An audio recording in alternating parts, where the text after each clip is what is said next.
Welcome to the Deep Dive. Today, we're plunging into a topic that truly impacts all of us. How to live well for longer. We're talking about extending your health span. That's right. It's not just about adding years to your life, but crucially, adding life to your years. Okay, so health span. What exactly does that mean? Well, health span is that vital period where you're free from chronic diseases and debilitating conditions. It's about maintaining vitality, independence, and, a high quality of life as you age. Got it. And to guide our exploration today, we've taken a deep dive into the groundbreaking work of legendary scientist Eric Topol. Ah, yes, Topol. Specifically his best-selling new book, Super Agers, and also his popular Substack newsletter, Ground Truths. He's compiled an incredible amount of research on what genuinely moves the needle for healthy aging. He really has. Our mission today, then, is to pull out the most important and, frankly, surprising takeaways from his extensive work.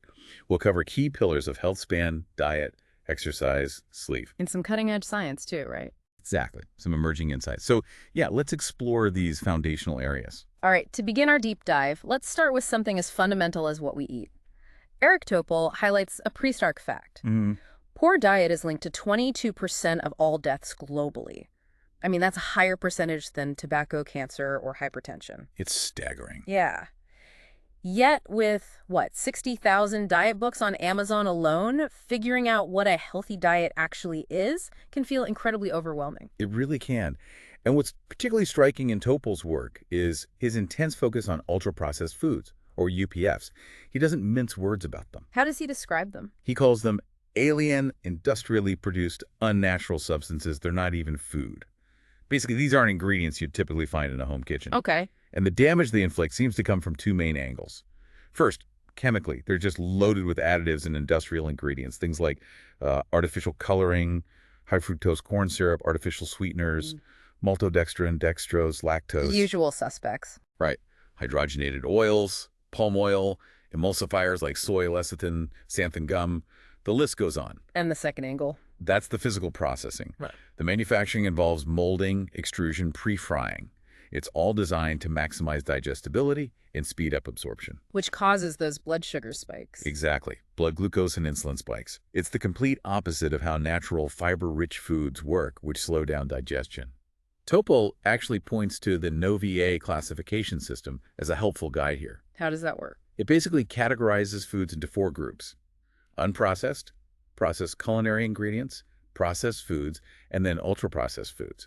It helps you see just how much industrial tinkering has gone into something. And the impact of these UPFs, Topol shows it's really significant. There was an NIH trial led by Kevin Hall. Yes, that one was eye-opening. It really was. Yeah. People on an ultra-processed diet ate an extra 500 calories a day just naturally and gained weight, while those on the unprocessed diet, they actually lost weight. That's a pretty clear signal, isn't it? This overeating is intricately linked to a disruption of our natural gut-brain signals. And the health risks aren't trivial. Not at all.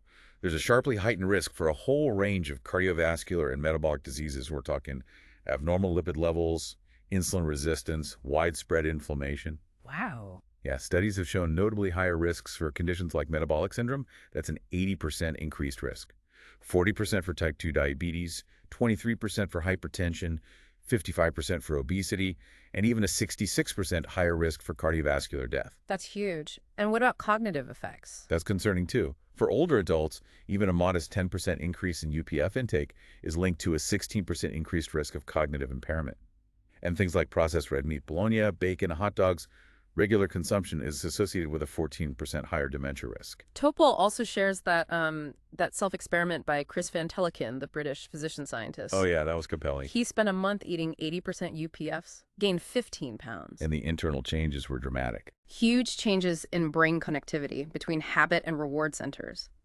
His hunger hormones, leptin specifically, went 5-fold higher, and body-wide inflammation doubled. It's a powerful example. And it highlights that while genes play a role, diet has this massive impact. Interestingly, his identical twin on the same diet gained more weight, 44 pounds more. Wow, so there's individual variation too. Definitely. It shows that complex interaction between diet and our individual biology. But the clear message for health span, according to Topol, restrict UPFs to the lowest level possible.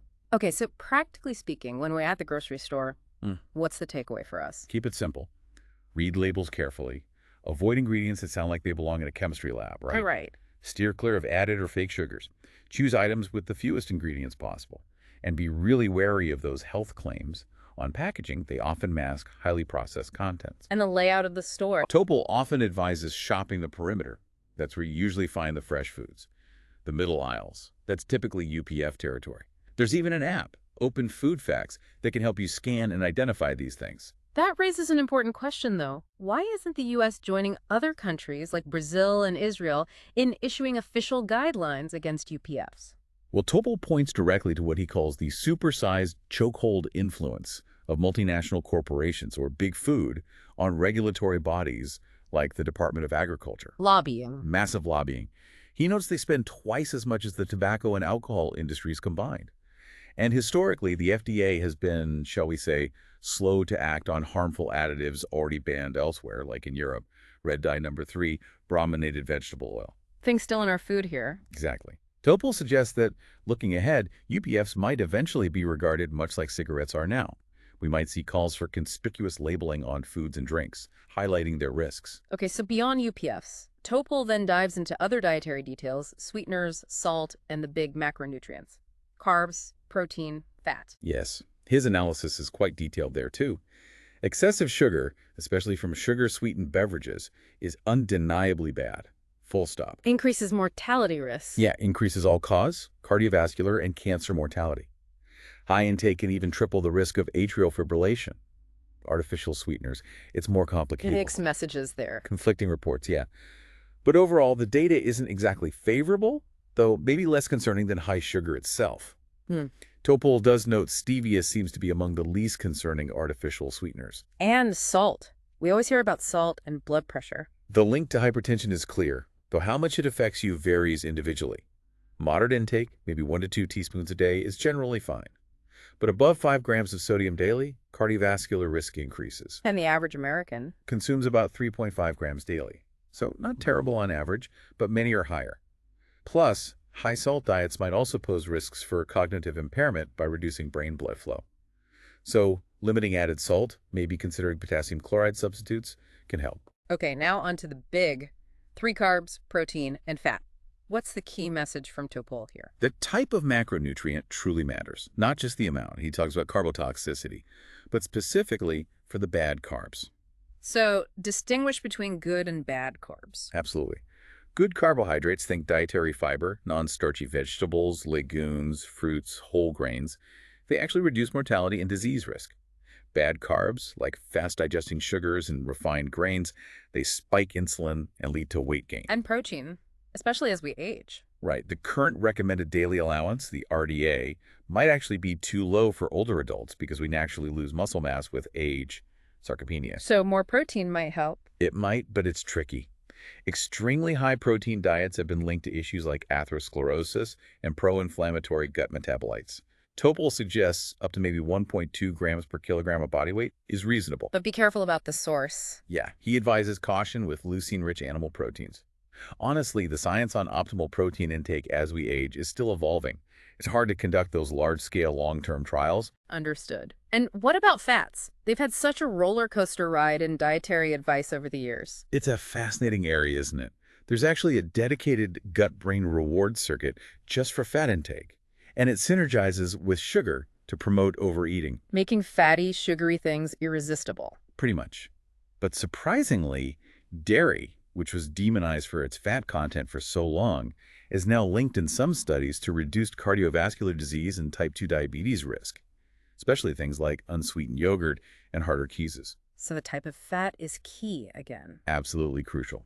Healthy fats, the monounsaturated and polyunsaturated fats from plant sources like olive oil, avocados, nuts, seeds, they're associated with substantial reductions in cardiovascular and type 2 diabetes risk, unlike trans fats, which are clearly harmful. What about diets like keto? Even popular diets like the ketogenic diet, while they can be useful for weight loss short-term, Topol points out they carry risks like potentially higher cholesterol, brain fog for some, and even fatty liver disease. It really hammers home that quality over quantity is the consistent theme, isn't it?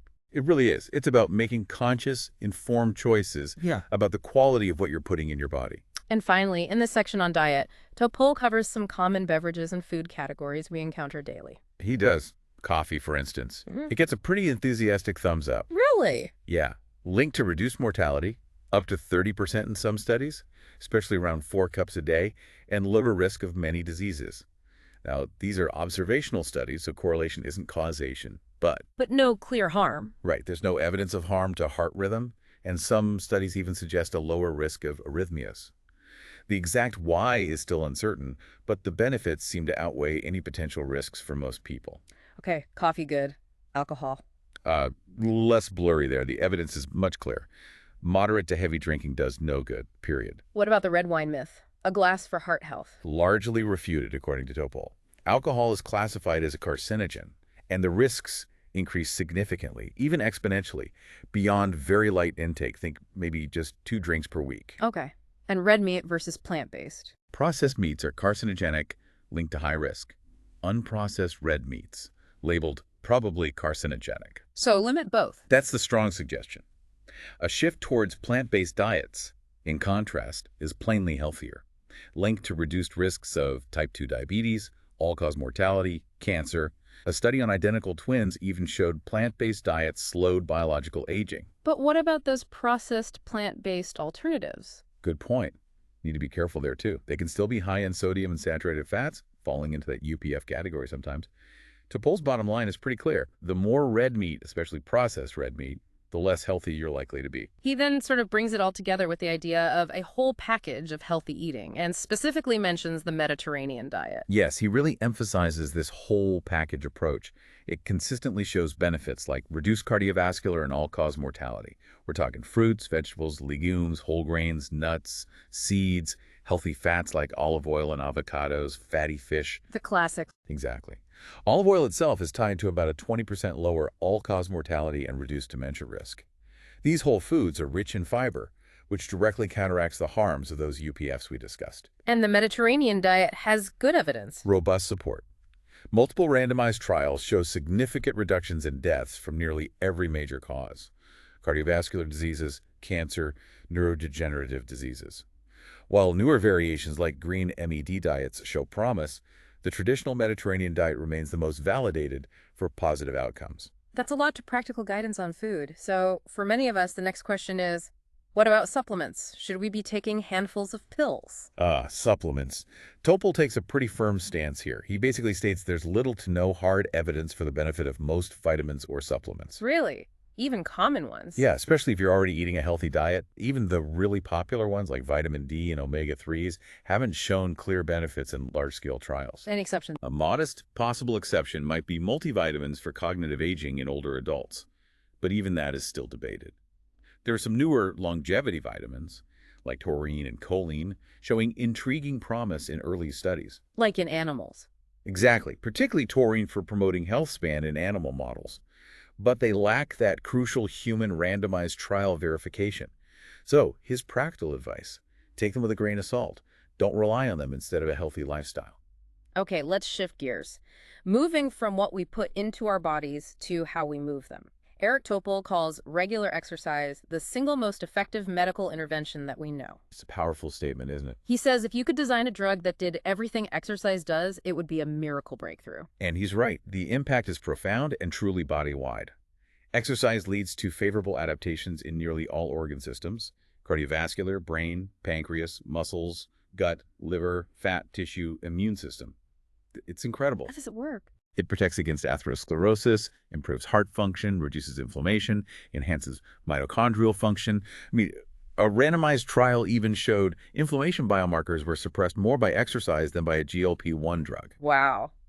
That leads us to something fascinating Topol discussed with Yuan Ashley from Stanford, MotiPAC. Ah, yes, the Molecular Transducers of Physical Activity Consortium. It's this massive NIH project, the world's largest study of exercise, right? Looking at thousands of molecules in rats and humans. Exactly. 800 rats, 2,400 people, looking at 17,000 molecules. And what's compelling are the initial findings from the rat studies. They showed that regular exercise literally changes every tissue dramatically. In surprising ways. Often in surprising ways. Like they saw dramatic changes in the adrenal gland, high enrichment of immune pathways in the small intestine, things you might not immediately connect to exercise. Really reinforces this idea of hormesis. Hormesis. Yeah, the idea that the body learns to deal with the recurrent beneficial stress of exercise activating deep repair mechanisms like heat shock proteins. Ashley commented that exercise is a multi-system, multi-tissue, multi-dimensional response. And because of that... An exercise pill just isn't going to be possible. The effects are too complex, too widespread. Right. And the data also showed differences between sexes. Significant sex-specific findings, particularly in fat tissue biology. It really underscores how vital it is to study both sexes independently. We can respond almost like two different species sometimes. And the human part of Motupac? Well, we can't biopsy every organ in humans, obviously, but it includes skeletal muscle and fat biopsies, plus blood samples to look at things like DNA methylation, immune changes, connecting directly to longevity research. And the best part, all this Motupac data will be open science, fueling research for years. Ashley shared a great statistic. 1 minute of exercise bought you 5 minutes of extra life. And potentially more if it's high intensity, maybe 7 or 8 minutes. That came from that huge UK biobank study. Topol adds that just brisk walking 450 minutes a week was associated with living 4.5 years longer. And it's not just about physical health, is it? Not at all. Exercise is incredibly potent for mental well-being. Studies show things like dancing, walking, jogging can be more effective for depression than many common drugs. Plus, it's strongly linked to improved outcomes for various cancers, partly by boosting the immune system. So for someone listening, trying to figure it out, what does enough exercise actually look like? How do you start? Topol's advice, and Ashley echoes this, is primarily about building a habit. Consistency is key. Aim for 5 or 6 days a week, maybe at a consistent time. Does it have to be super intense? Not necessarily. It doesn't have to be grueling. Simply accumulating steps, moving regularly, that's really important. Ashley suggests a combination of aerobic and strength training, maybe a 2.1 ratio favoring aerobic, but both are crucial. And don't forget flexibility. Often overlooked. Totally. Especially important for older adults or anyone who sits a lot. Okay, but is more always better? Or do you hit a point of diminishing returns? That's a good question. Some studies suggest maybe no plateau for mortality reduction, meaning more is always slightly better. Others indicate benefits might level off around, say, 300, 600 minutes a week of moderate exercise or 150, 300 minutes of vigorous exercise. But no harm from doing too much. Importantly, the evidence strongly points against any loss of health benefits from too much physical activity for most people.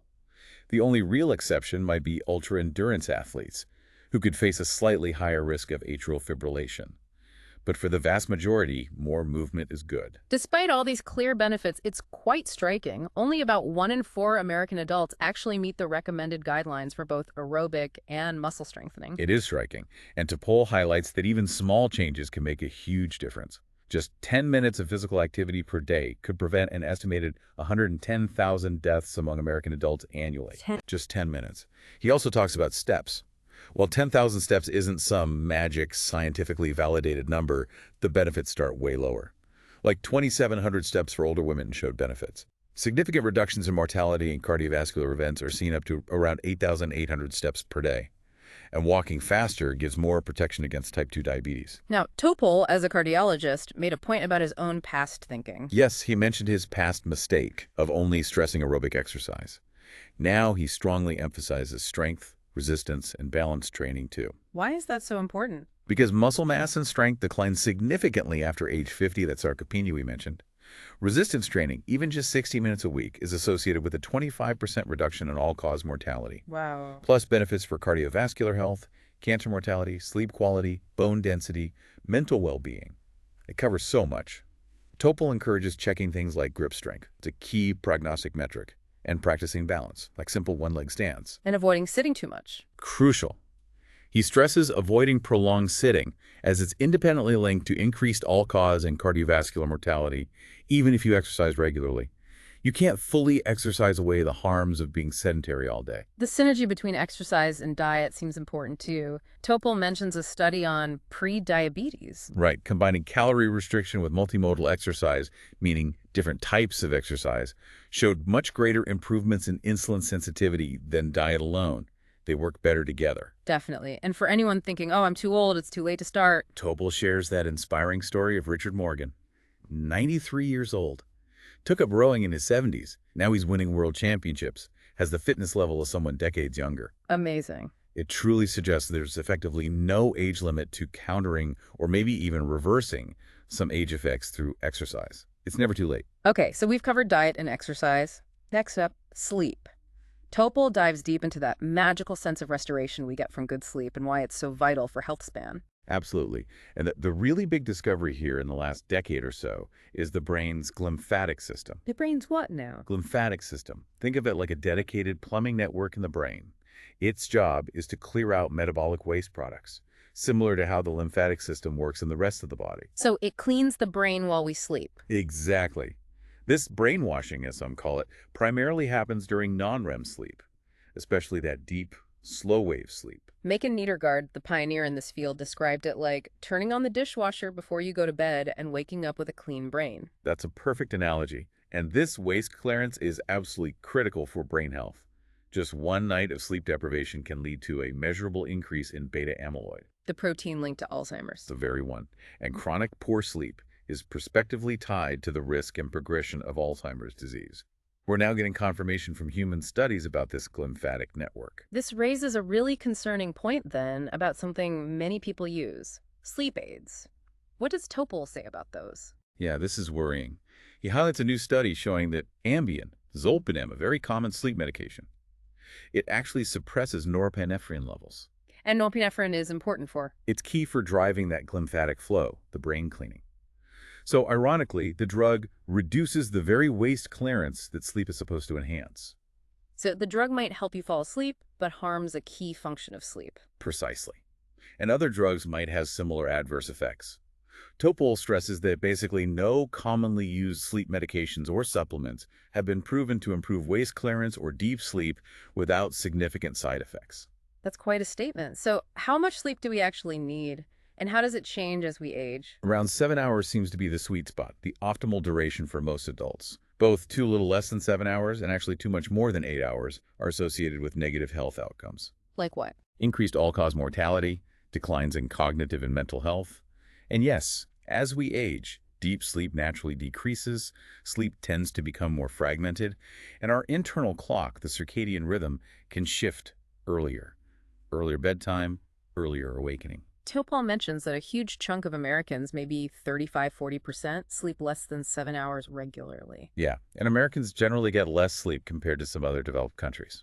So for promoting healthy sleep and therefore brain health span, what does Topol emphasize? It really comes down to behavioral and lifestyle factors. Maintain a regular bedtime and wake-up time, even on weekends, as much as possible. Consistency. Consistency is huge. Regular exercise and regular meals, but with enough separation from bedtime. Think about that idea of early time-restricted eating, perhaps. Create a good sleep environment. Cool, fully dark, quiet. And screens. Avoid blue light from electronic devices close to bedtime. It really disrupts your circadian rhythm. And crucially, diagnose and manage sleep apnea if it's present. It affects a lot of adults, often undiagnosed, and it's linked to a doubled risk of cardiovascular and metabolic diseases. What about relaxation techniques? Things like relaxation techniques, meditation, and also digital cognitive behavioral therapy for insomnia, or CBTI, have shown real efficacy for improving sleep quality. He also mentioned sleep trackers briefly. Yeah, he notes that while they can help you identify triggers for poor sleep, their accuracy varies, the algorithms aren't standardized. And for some people, they can actually worsen anxiety about sleep. So use them cautiously. Okay, so beyond diet, exercise, and sleep, these core pillars, Eric Topol also delves into some environmental factors that maybe get less headline space, specifically social isolation and microplastics. Right. Social isolation and loneliness are really critical public health concerns. A big review, 90 studies, over 2 million people. Yet it linked loneliness to significantly increased all-cause mortality, cardiovascular mortality, and cancer-related mortality. Now, cause and effect isn't fully nailed down, but it's a powerful association. And interestingly, people with obesity seem more prone to it. It makes you wonder, could technology like generative AI eventually help mitigate loneliness? It's an intriguing question for the future, definitely. But then there's microplastics, something Topol discusses in his Ground Truths newsletter that sounds, well, truly alarming. It is deeply concerning. We know they're everywhere, but the latest research is hitting hard. A landmark study last March found microplastics and nanoplastics, MNPs, in the arterial plaque of nearly 60% of patients undergoing artery surgery. Inside the plaque itself. Inside the plaque.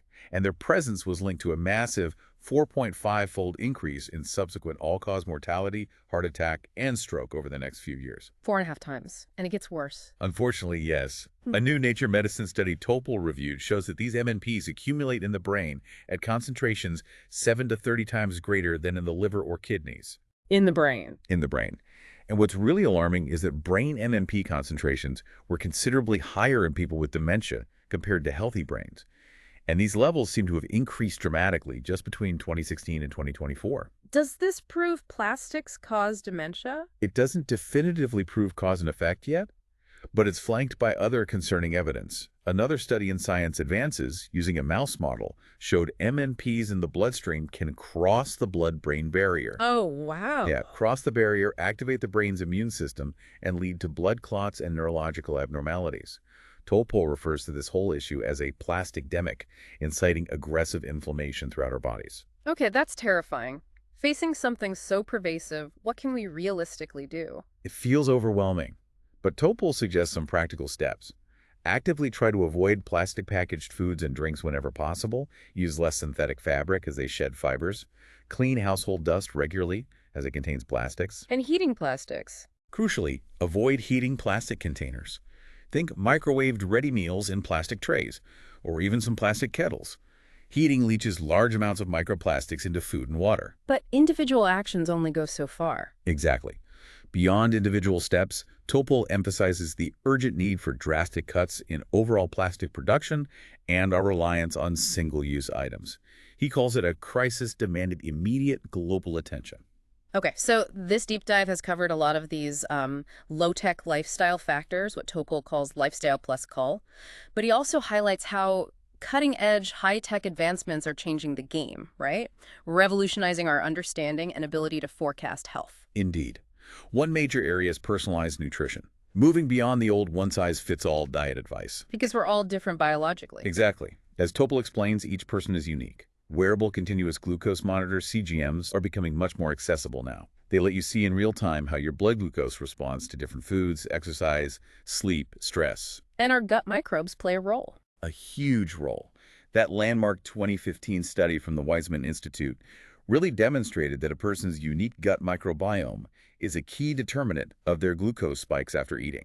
So my response to bread might be totally different from yours. Precisely. This has led to randomized trials showing that algorithm-based personalized diets can significantly improve glucose regulation, especially for people with prediabetes. The NIH is investing heavily now in the Nutrition for Precision Health program. What does that involve? Collecting vast amounts of data, CGM data, microbiome data, genetics, DXA scans for body composition, even food photos analyzed by AI to really advance this field. It's still early days, but the goal is to integrate all this individual data using AI to figure out the optimal dynamic diet for you. That's fascinating. Another incredible frontier Topol discusses is the emergence of protein organ clocks, based on work by scientists like Tony Weiss-Corey at Stanford. Yes, this is really cutting edge.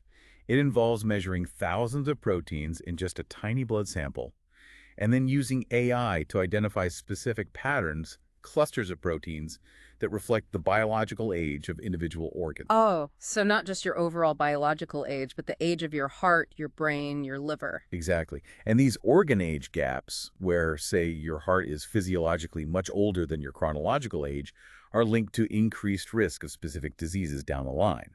Accelerated heart aging predicts heart failure risk. Accelerated brain aging predicts Alzheimer's risk. So we could one day track the aging of each of our organs individually. That's quite a concept. It really is. And these organ clocks seem to be sensitive to interventions too. Studies show smoking accelerates aging across multiple organs, while moderate to vigorous exercise is associated with slower aging. This approach could be huge for identifying high-risk individuals really early for targeted prevention. And speaking of early detection, perhaps one of the most exciting breakthroughs Topol discusses is that new blood test for Alzheimer's disease, PTA-217. This is a potential game changer. It's a highly accurate biomarker found in plasma, just a blood draw that tracks the underlying brain neuropathology of Alzheimer's. No need for an invasive spinal tap or expensive PD scans anymore for initial screening. And it detects risk early. Incredibly early. It can predict Alzheimer's disease risk more than 20 years before symptoms even begin. It's the earliest biomarker detection of risk we've ever had for Alzheimer's. 20 years. And here's the truly transformative part, according to Topol. p-tau217 levels are dynamic. Yes, they aren't fixed. They actually respond to interventions, including lifestyle changes like exercise. He cites a study showing substantial improvement in p-tau217 levels with comprehensive lifestyle changes. So it's not just predicting risk, it could track progress in prevention. Exactly. This opens up an entirely new vision for Alzheimer's prevention, much like how we use cholesterol levels to guide statin use for heart disease prevention. Topol believes p-tau217 will become a key part of risk assessment. Identifying high-risk people decades in advance. Years, even decades, so they can intervene proactively with these powerful lifestyle factors we've discussed, or perhaps with new drugs as they become available. This could finally allow for the primary prevention of such a devastating age-related disease, something previously thought almost impossible. Wow. This deep dive into Eric Topol's super agers and ground truths really paints such a comprehensive picture of how we can actively work to expand our health span. It's clear the choices we make every day, what we eat, how we move, how we sleep, they have this profound, interconnected impact. They really do. And these emerging high-tech tools, personalized nutrition, organ clocks, that Alzheimer's blood test, they're poised to give us unprecedented insights, allowing us to individualize strategies for prevention and health optimization like never before. So boiling it down for you, our listener, what does this all mean? Well, it means those low-tech lifestyle factors, diet, exercise, sleep, they remain absolutely paramount. They are incredibly potent drivers of health. Yep. But the exciting part is the future seems to offer this convergence, blending these foundational habits with powerful new data and insights. It helps us proactively manage our health span with much greater precision. The profound impact of making these choices is just undeniable. So maybe consider this. In a world just flooded with health information, sometimes contradictory, often overwhelming, what simple, consistent change might you prioritize this week? Something tangible to actively build your own health span, knowing the incredible, multifaceted benefits it can bring. Yeah, take a moment to reflect on that. We really hope this deep dive has given you some valuable nuggets of knowledge to chew on, and maybe even spark some new ideas for your own path to a longer, healthier, and definitely more vibrant life.